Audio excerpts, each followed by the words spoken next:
कीजिए। Good morning all of you. आज के मॉर्निंग सेशन में आपका मैं हार्दिक स्वागत और अभिनंदन करती हूँ। आज का हमारा मॉर्निंग सेशन का टॉपिक है हेल्थ सेशन। और इस सेशन को लेने के लिए हमारी लीडर हैं दीपमाला मैम, और मैं इस सेशन को लेने के लिए उनका स्वागत करती हूँ। So please welcome ma'am Deepmala ma'am, command देती हूँ। Thank you so much Rashmi ma'am. सभी को गुड मॉर्निंग। और आज हेल्थ का सेशन है मेरा। तो मैं ये चाहती हूँ कि आप लोग अगर अगले मेरे साथ कुछ मिनटों तक बने रहे या कुछ सेकंड तक बने रहे, तो आप और आपके फैमिली का जो हेल्थ है वो आपके हाथ में आ जाएगा। ऐसे तो हम डॉक्टर्स के हाथ में दे देते हैं अपने और अपने फैमिली के हेल्थ को, क्योंकि हम लोग बीमार पड़ते हैं और वहीं जाते हैं। तो अगर आप कुछ समय तक मेरे साथ बने रहे, तो आपकी जो हेल्थ है और आपकी फैमिली की हेल्थ आपकी मुट्ठी में होगी। और प्रॉमिस करती हूँ कि आप लोगों को बहुत सारी जानकारियां मिलेंगी। तो हम लोग आज कोई पीडीएफ शेयर नहीं करेंगे, कोई डीपली स्टडी नहीं करेंगे। एक छोटा सा मुद्दा है, उस पर मैं बातें करूंगी, जो हो सकता है कि आप लोग भी उसको रिलेट कर पाएंगे। हम लोग अगर हेल्थ की बात कर रहे हैं आज, तो आज के सिनारियों में और पहले के सिनारियों में काफी अंतर है। अगर आपसे पूछा जाए या बोला जाए कि आज से 10 साल या 20 साल पहले या कुछ सालों पहले पहले की बातें अगर देखी जाए, तो पहले डिजीज कम थे या आज डिजीज ज्यादा है? तो आप लोग चैट बॉक्स में लिखते भी जाइएगा, हम लोग बात भी करेंगे। आज से 20 साल पहले खान पान की अगर बात करें, तो क्या खान पान बहुत अच्छे थे पहले, और आज कैसे हैं? तो इस तरह से अगर हम लोग देखें, तो 20 साल पहले या 30 साल पहले पहले मेडिकल साइंस जो थी हमारी, वो इम्प्रूवमेंट ज्यादा थी या आज इम्प्रूवमेंट ज्यादा है? लेकिन बीमारियां पहले कम थी या आज ज्यादा है? तो सभी का जवाब होगा कि आज बीमारियां ज्यादा हैं। लेकिन मेडिकल साइंस की जो तरक्की है वो आज बहुत ज्यादा है, बहुत आगे बढ़ चुकी है। तो क्या मेडिकल साइंस की तरक्की अगर आगे बढ़ चुकी है, तो क्या हमारे डिजीज जो बीमारियां हैं वो कम होने चाहिए या फिर बढ़ने चाहिए? आप खुद लॉजिकल दिमाग लगाइए। ये लॉजिक कहता है कि अगर मेडिकल साइंस आगे बढ़ चुका है, तो हमारी डिजीज जो है वो कम होनी चाहिए। लेकिन यहाँ पे उल्टा हो रहा है, वो बढ़ चुके हैं।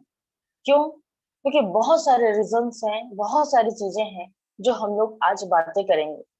सबसे पहले जो हमारा बॉडी है, अगर हम इस मशीन की बात करें, ये एक मशीन ही है जहाँ पे बहुत सारे, कहना चाहिए बड़े बड़े, कहना चाहिए मशीन लगे हुए हैं। क्यों कह रही हूँ मशीन लगे हुए हैं? थोड़ा सा आज हम लोग अपने बॉडी के बारे में जानते हैं, हल्का सा। जब मैं स्कूल में पढ़ाई करती थी, मुझे आज उस सर का बात आज भी याद है। वो कहा करते थे, हमारे बायो सब्जेक्ट के टीचर हुआ करते थे। वो कहते थे कि हमारे शरीर में बहुत बड़े बड़े मशीन लगे हुए हैं, बहुत बड़े बड़े मशीन। तो मुझे समझ में नहीं आता था कि वो ऐसा क्यों बोलते हैं, हमको रोबोट बना दिए क्या सर? लेकिन नहीं, जब इसके बारे में जाना, तब पता चला कि हमारे शरीर में वाकई में बहुत बड़े बड़े मशीन फिट हैं। कैसे? हमारे फेफड़ों में जो श्वसन तंत्र है, वो भी एक बहुत बड़ा मशीन है जो एयर को प्यूरिफाई करने का काम करता है। आज हमारे पास कुकू आया है ना, सभी लोग जानते हैं कुकू के बारे में। वो क्या करता है? एयर को प्यूरिफाई करने का काम करता है। तो वो कुकू तो हमारे अंदर है एक, जो कि हमारे फेफड़ों यानी लंग्स के माध्यम से वो काम करता है, रेस्पिरेटरी सिस्टम के माध्यम से हमारे एयर को प्यूरिफाई करने का काम करता है। उसके बाद जो हम नीचे जाते हैं, तो हमारा भोजन को पचाने के लिए डाइजेस्टिव सिस्टम यानी स्टमक हमारा है। तो बहुत बड़े मशीन का काम करता है, जो जो भी कुछ हम लोग खाते हैं, उस खाने को छोटे छोटे टुकड़ों में तोड़ता है। उसमें पाचक एंजाइम्स निकलते हैं और उसको पचाने और इतने टुकड़ों में तोड़ता है कि उसका न्यूट्रिशन एब्जॉर्ब हो सके।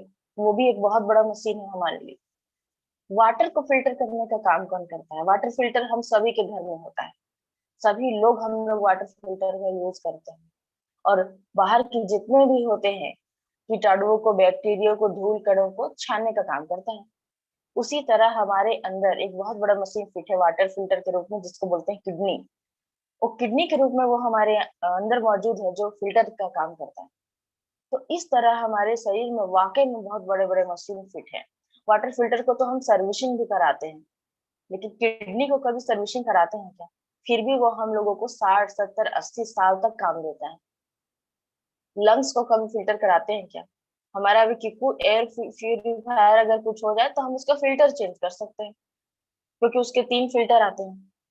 लेकिन हमारे लंग्स में अगर कुछ हो जाए तो हम फिल्टर को चेंज नहीं कर सकते। तो ये हमारा शरीर है, इस शरीर को थोड़ा समझिए, इस शरीर के प्रति ईमानदार होइए, इस शरीर को रिस्पेक्ट दीजिए। हम क्या करते हैं, बहुत सारी ऐसी चीजों को लेते हैं, लोग अपने शरीर के प्रति रिस्पॉन्सिबल हैं ही नहीं। जो हो रहा है होने दो। क्यों? क्योंकि उनको पता नहीं है कि हमारे बॉडी में किस किस तरह के बड़े बड़े मशीन फिट है जो बदले नहीं जा सकते। चाहे आप दुनिया का करोड़ों संपत्ति लुटा दो, वो बदला नहीं जा सकता, क्योंकि ये मशीन नहीं है, प्रकृति की देन है। तो आप लोग अगर इस बॉडी को इस प्रकार से समझोगे तो हम लोग आगे बात कर पाएंगे। अब इतने सारे जो हैं रख रखाव हमें कैसे रखना चाहिए अपने बॉडी का। मान लीजिए एक उदाहरण लेती हूँ मैं, कि हमारी जो गाड़ी होती है, हमारे सभी हम सभी के पास 4 व्हीलर 2 व्हीलर है। और अगर 4 व्हीलर और 2 व्हीलर है हमारे पास, तो हम क्या कराते हैं, समय समय पे उसकी ऑयल चेंज सर्विसिंग कराते हैं। गाड़ी को चलने के लिए क्या चाहिए, एक सर्विसिंग चाहिए समय समय पे, और एक फ्यूल चाहिए, यानी डीजल पेट्रोल चाहिए उसमें चलने के लिए। समय समय पे उसको सर्विसिंग नहीं कराएंगे तो इंजन सीज हो जाता है और वो चलती नहीं है गाड़ी।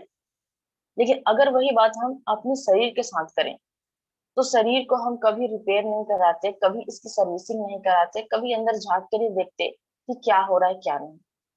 तो ये जो हमारे अंदर से सिस्टम फिट है, इसको स्वस्थ रखना है। अगर आपने इसको स्वस्थ रख लिया तो आपको ये सालों साल उसी तरह से सर्विस दे सकता है।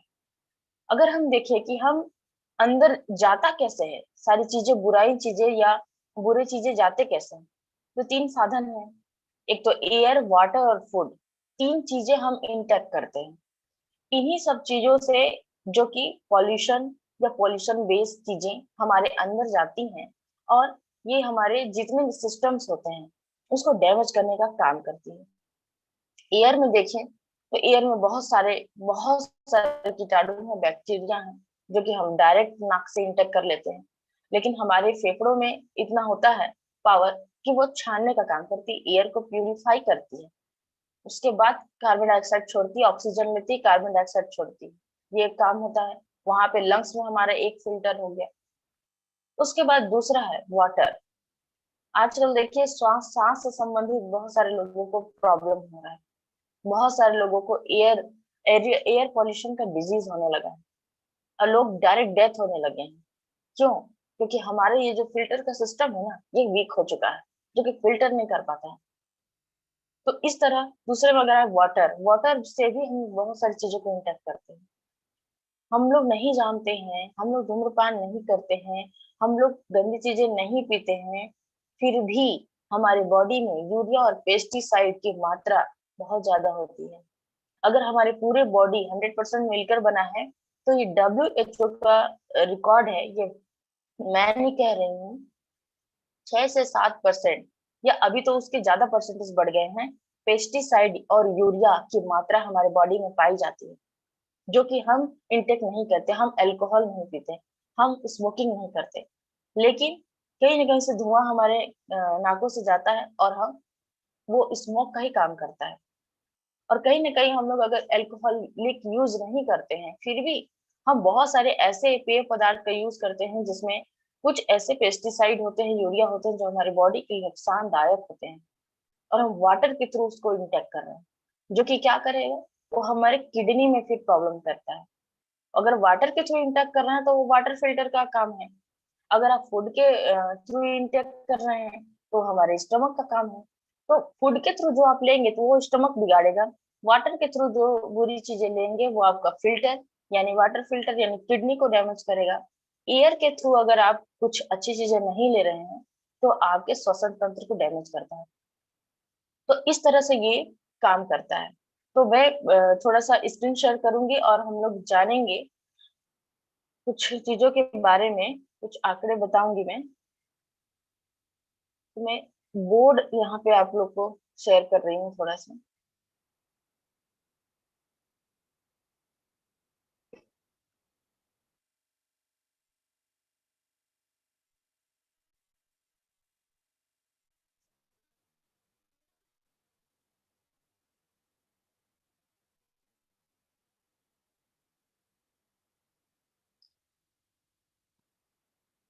अब हम लोग बात करेंगे कि बीमारियां तो बढ़ रही हैं, लेकिन मेडिकल साइंस ने भी बहुत ज्यादा इम्प्रूवमेंट किया है।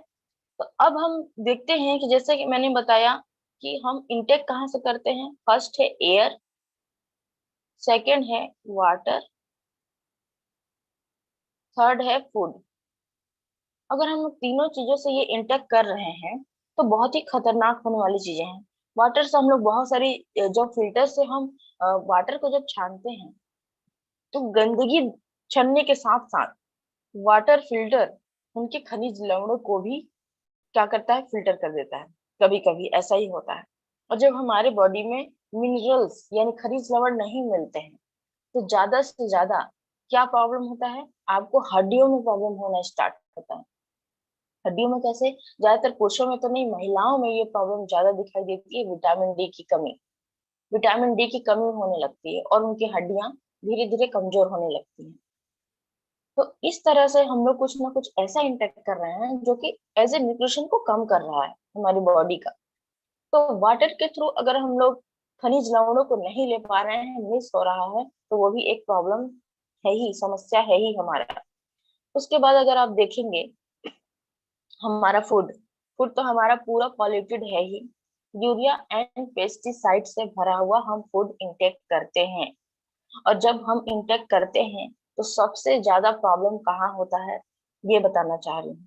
अब आप देखेंगे बड़े बुजुर्गों को आप लोगों ने बोलते हुए सुना है कि हमारी सारी प्रॉब्लम यानी सारी बीमारियां जो होती हैं वो पेट से होकर के जाती हैं। आप लोगों ने सुना होगा। ये आम आजकल के बारे में सिनेरियो में ये चल रहा है कि जितनी भी हमारे हमसे जुड़ी बीमारियां हैं वो हमारे पेट से होकर के गुजरती है। सभी लोगों ने सुना होगा। तो पेट से होकर के गुजरती है, जो हम लोग एयर लेते हैं या वाटर ले रहे हैं या फूड ले रहे हैं, ये सब कहाँ जाता है? पहले तो पेट से होकर के ही गुजरता है। तो अगर हम लोग इतना सारा दूषित चीजों को ले रहे हैं तो होता क्या है पेट में? पेट में जो न्यूट्रिशन एब्जॉर्प्शन का पार्ट है वो स्मॉल इंटेस्टाइन में होता है। अगर हम स्मॉल इंटेस्टाइन की बात करें, स्मॉल इंटेस्टाइन में होता है एक माइक्रोविलाई, जो क्या करता है, आपके न्यूट्रिशन को एब्जॉर्ब करने की काम करता है। जब हम बड़े बुजुर्ग कह रहे हैं तो बड़े बुजुर्गों का ही बात लेते हैं कि पेट से होकर के ये सारी बीमारियां कैसे जाती हैं। तो जब हम लोग बातें करते हैं, ये देखिए मैंने यहाँ पे एक डायग्राम बनाया हुआ है और यहाँ पे आप लोग देख रहे होंगे कि मैं यहाँ पे बात कर रही हूँ स्मॉल इंटेस्टाइन में एक होता है माइक्रोविलाई का पार्ट जिसे बोला जाता है, और यहीं पे न्यूट्रिशन का एब्जॉर्प्शन होता है। ये जो ग्रीन कलर आप देख रहे हैं, इसी उंगली नुमा आकार में, इसी में जो भी आप खाते हैं न्यूट्रिशन का एब्जॉर्प्शन होता है। अब जब हम एयर से पॉल्यूशन ले रहे हैं, वाटर से खनिज लवण की कमी हो रही है, और फूड में भी हमारे वो चीज नहीं है, तो होता क्या है कि यहाँ पे ये जो आप देख रहे हैं स्ट्रक्चर, इसको बोलते हैं विलाई। ये क्या करता है, यहाँ पे ये ब्लॉकेज ब्लॉकेज हो जाता है। यहाँ पे जो ग्रीन कलर का आप देख रहे हैं ये विलाई में ब्लॉकेज है। जो होगा क्या, अब ये मोटा हो गया, बहुत थिक हो गया, बहुत मोटा हो गया। अब इसका जो काम है ये काम को कर नहीं पाता है। तो पहला ये ब्लॉकेज का काम करता है। जो भी हम फूड इंसेक्टिसाइड पेस्टिसाइड को लेते हैं तो उन फूडों की ऑब्जर्वेशन नहीं कर पाने की वजह से, उन केमिकल को ऑब्जर्वेशन नहीं कर पाने की वजह से यहाँ पे ये जमना स्टार्ट हो जाता है। और जब वो जमना स्टार्ट हो जाता है उसको बोलते हैं कि ब्लॉकेज का होना। तो पहला तो ये ब्लॉकेज करता है, ब्लॉकेज हमारा स्टार्ट कर देता है, जिससे होता क्या है कि जब हम कुछ भी चीज खाते हैं तो वो ना तो अच्छे से एब्जॉर्ब हो पाता है, ना तो कहना चाहिए अच्छे से हमारे बॉडी में हो पाता है।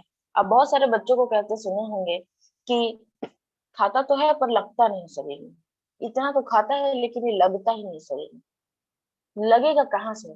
जहां पे आपका न्यूट्रिशन एब्जॉर्ब होना है वहां पे तो वो एब्जॉर्ब हो ही नहीं रहा है, वो बिना ऑब्जर्व हुए वो बाहर निकल जा रहा है। तो कैसे ऑब्जर्व होगा? क्योंकि यहाँ पे तो ब्लॉकेज हो चुके हैं आपके एब्जॉर्प्शन की जगह पे। तो बहुत सारी ऐसी प्रॉब्लम है। लेकिन जब हम लोग फूड कहना चाहिए जो भी फूड हम लोग लेते हैं और यहाँ से ऑब्जॉर्प्शन जब होता है, तो हमारे एक बॉडी का स्ट्रक्चर होता है, जिसको भी मैं थोड़ा सा बताना चाहूंगी कि बॉडी का स्ट्रक्चर होता है हमारा टिश्यू, सॉरी, बॉडी का स्ट्रक्चर होता है हमारा सेल, सभी जानते हैं। फिर टिश्यू, उसके बाद होता है हमारा ऑर्गन, फिर होता है ऑर्गन सिस्टम, और फिर हमारा होता है बॉडी। इस तरह से हमारा स्ट्रक्चर है। जब ब्लॉकेज हो जाएगा, जब ये होगा नहीं, तो ये यहाँ के जो सेल होते हैं, ये जो सेल है आपका मेन, ये सेल जो होता है यहाँ पे, ये पूरा ब्लॉकेज से भर जाता है। ये पेट की बात कर रही हूँ मैं। और उसके बाद प्रॉब्लम होना स्टार्ट हो जाता है। दूसरा इसमें प्रॉब्लम क्या होता है कि दूसरा प्रॉब्लम ये होता है कि आपका एब्जॉर्प्शन नील हो जाता है। यानी कि जो भी न्यूट्रिशन का एब्जॉर्प्शन है वो नील, यानी कोई भी एब्जॉर्प्शन नहीं होता है, क्योंकि आपके एब्जॉर्प्शन की जगह पर ब्लॉकेज है, वो डायरेक्ट निकल जाता है। तीसरा हम लोग देखते हैं कि इससे नुकसान होता है लैक ऑफ न्यूट्रिशन। जब वो न्यूट्रिशन एब्जॉर्ब ही नहीं होगा, तो आपके बॉडी में लैक ऑफ न्यूट्रिशन, यानी न्यूट्रिशन की कमी, पौष्टिक आहार की कमी होने लगती है। और जब कमी होने लगती है, उसके बाद देखिए कि तरह तरह की प्रॉब्लम्स आने लगती हैं। आपके इम्यून सिस्टम वीक होने लगते हैं, आपके बॉडी के इम्यून सिस्टम वीक होने लगते हैं, क्योंकि आपकी बॉडी में मिनरल्स नहीं जा रहा है। वाटर को इतना फिल्टर कर दिया कि मिनरल भी फिल्टर हो जा रहा है। उसके बाद पांचवा है सेल डीजनरेशन। सेल का डीजनरेट होना, यानी आपके बॉडी का जो ये सेल है, ये लगातार बन नहीं रहा है, ये लगातार मर रहा है। क्योंकि हमारे बॉडी में सेल का जनरेशन और रीजनरेशन डीजनरेशन होता ही रहता है, लेकिन वो प्रॉपर अनुपात में हो तो ठीक है। लेकिन अगर वो प्रॉपर अनुपात में नहीं है, तो आप सोचिए कि खतरे की घंटी है हमारे लिए। कैसे? आप बहुत सारे लोगों को सुना होगा, आप लोगों ने बहुत सारे लोगों को सुना होगा कि प्रॉब्लम किस तरह से हो रही है। मैं एक उदाहरण लेना चाहूंगी, थोड़ा सा इसको मैं अच्छे से स्ट्रक्चर बना लेती हूँ। आप लोगों ने न्यू बेबी को देखा होगा, एकदम बोर्न बेबी, वो उस माँ से पूछिए, वो बताएंगे आपको। जिनकी छोटी बेबी है, अगर उसकी बेबी उनकी बेबी बहुत छोटी है, आप छोटे बच्चे को देखा होगा आपने कि उनका जो कहना चाहिए चेहरे का चमक है, वो उसका स्किन है, बहुत सॉफ्ट होता है, नाजुक होता है, और वो बहुत चमकीला, बहुत अट्रैक्टिव होता है। क्यों? क्योंकि उनके बॉडी में लगातार सेल का ग्रोथ होता है, यानी सेल का लगातार बनना, तभी तो बॉडी ग्रोथ हो पाता है ना। उनके बॉडी में सेल का डीजनरेशन नहीं होता। लेकिन वो जैसे ही यहाँ के हवा, पानी और खाने में प्रवेश करते हैं, फिर देखिए बच्चों को क्या होता है। जैसे बच्चा खाना लगता है, होता क्या है, भूख ना लगना।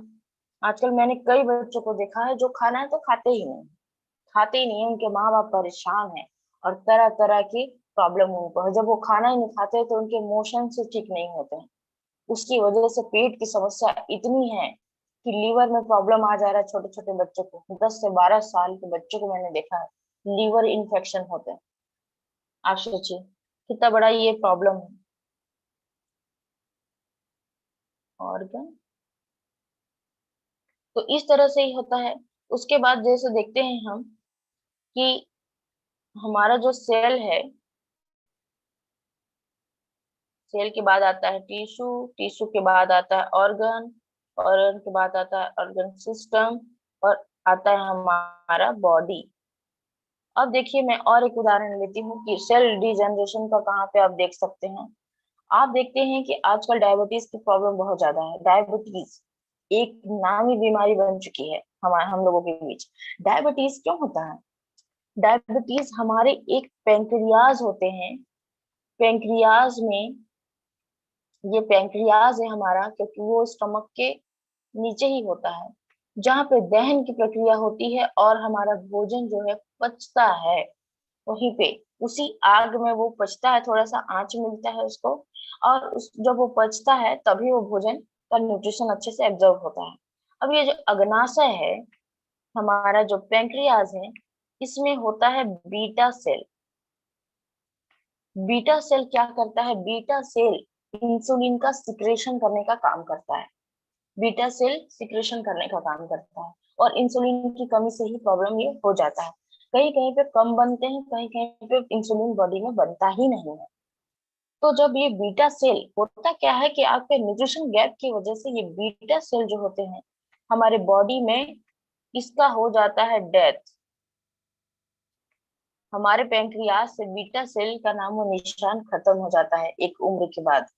और ये क्यों होता है? क्योंकि आपकी बॉडी में सेल डीजनरेशन होना स्टार्ट हो गया है, सेल का ग्रोथ नहीं हो रहा, क्योंकि सेल को चाहिए क्या?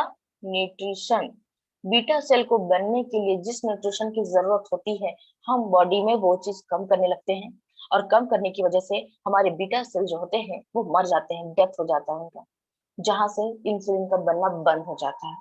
अगर आप आर्टिफिशियल बॉडी में इंसुलिन देते हैं तो बॉडी एक्सेप्ट नहीं करती है बहुत जगह पे। तो आपको क्या करना चाहिए?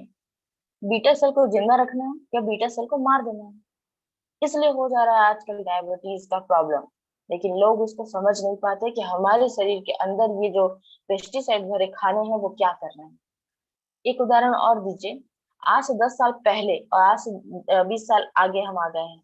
20 साल पहले अब किसी को चश्मा लगा है, वो पूछिए कि 20 साल पहले आपकी आंखों को चश्मे की जरूरत थी या विटामिन ए की जरूरत थी? इंसान वही कहेगा कि विटामिन ए की जरूरत थी। लेकिन आज वो चश्मा लगा के घूम रहे हैं, जरूरत है विटामिन ए की और वो चश्मा लगाए हुए हैं। तो सोचिए कि कितना बदलाव है। लोगों को पता ही नहीं है कि किस चीज की जरूरत है और किस चीज की नहीं। आंखों की रोशनी के लिए जो सेल होने चाहिए, जो सेल है उनके अंदर, वो मर चुके हैं, वो मर रहे हैं धीरे धीरे। आप सेल को देखेंगे या अपने ऊपरी चीजों को देखेंगे? हम ऊपरी आवरण लगा के घूम रहे हैं, क्योंकि पहले विटामिन ए की जरूरत थी, क्योंकि पहले का जो गाजर था या कैरोट था उसमें विटामिन ए था, वो असली था। और 20 साल जब हम आज आगे आ गए हैं, तो आज का जो गाजर है वो नकली है, उसमें विटामिन ए की मात्रा नहीं है। तो हमारे फूड हमें बहुत ज्यादा करते हैं, ये प्रेरित करते हैं हमारे सेल को डी जनरेट होने के लिए, क्योंकि हमारे सेल बॉडी के मर रहे हैं। अगर आपको किडनी का प्रॉब्लम है तो किडनी के सेल्स मर रहे हैं। आपको कोई भी बॉडी का अगर कोई भी बीमारी है, तो आपको उस बीमारी को होने के लिए जो सेल है हमारे बॉडी में वो मर रहे हैं। इस तरह से आपका जो प्रॉब्लम है पेट से होकर के जाता है।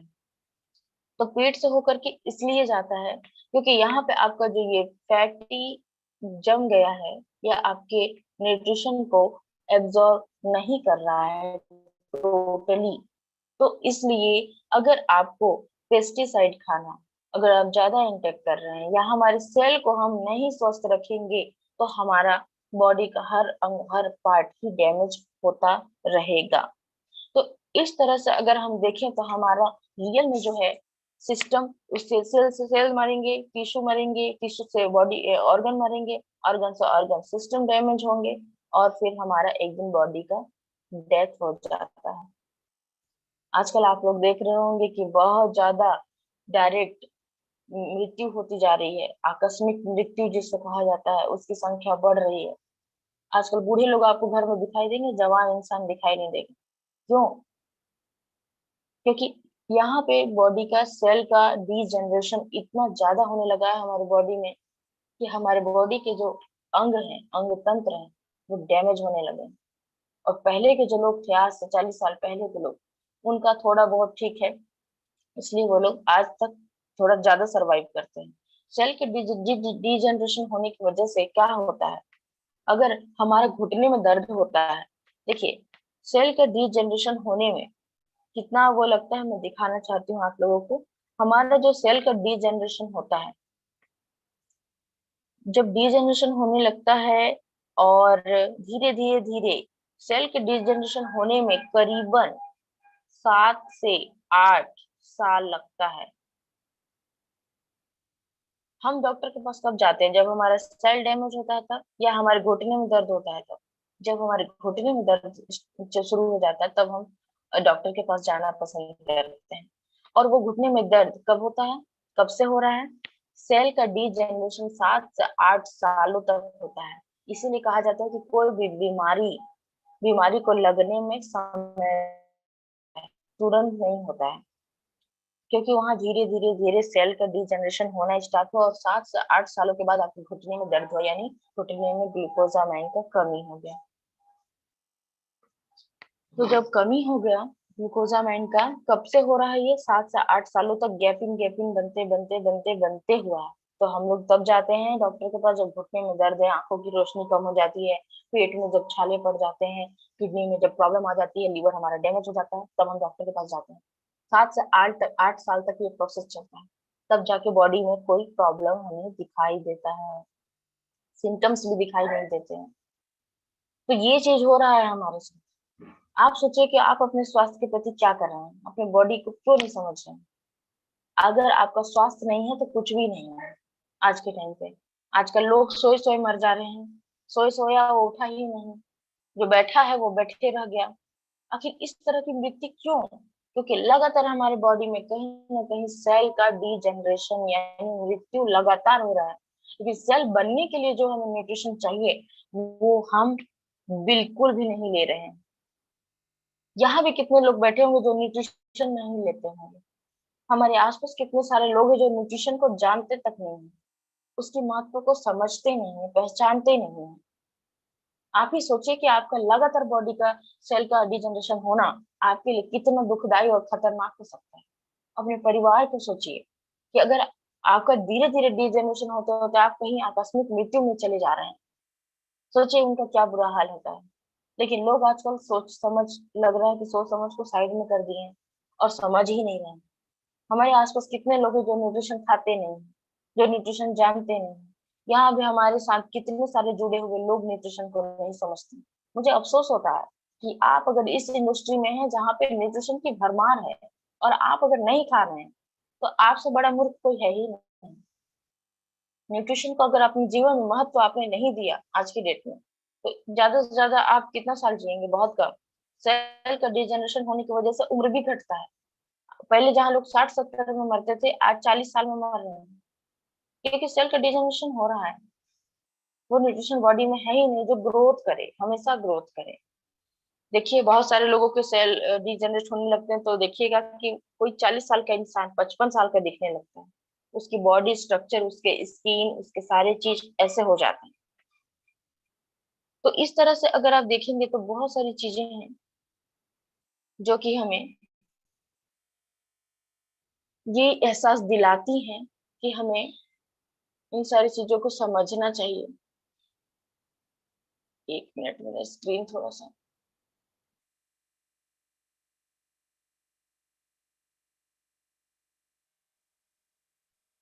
तो ऐसे करके आप लोगों ने देखा सेल का डिजनरेशन कैसे होता है। अगर सेल का डिजनरेशन होगा तो आपको खुद समझ में आता है, लेकिन आप समझ में नहीं पाते हैं इस चीज को।